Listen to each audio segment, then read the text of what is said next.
Hello, today we're taking a look at VEVOR's hydraulic power unit.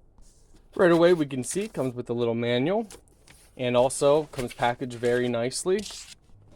Okay, this is the unit itself. There's going to be some oil on it, so just make sure you have a paper towel or something to wipe your hands off every so often. And also you want to check all the connections. So you want to make sure, like we can see this is loose, so we want to tighten this bolt up.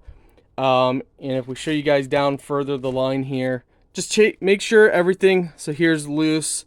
We want to just bolt these up from shipping. Here's your remote, so up and down for lifting up and lifting down. Again, there's going to be oil throughout it. Again, just make sure everything is nice and tight. But yeah, this is the unit.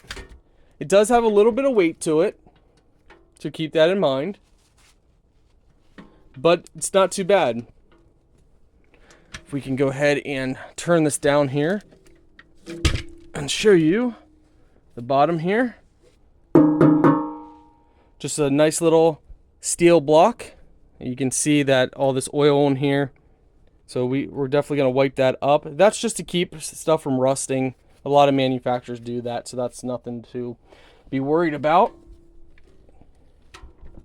But overall, a nice unit, nice hydraulic unit.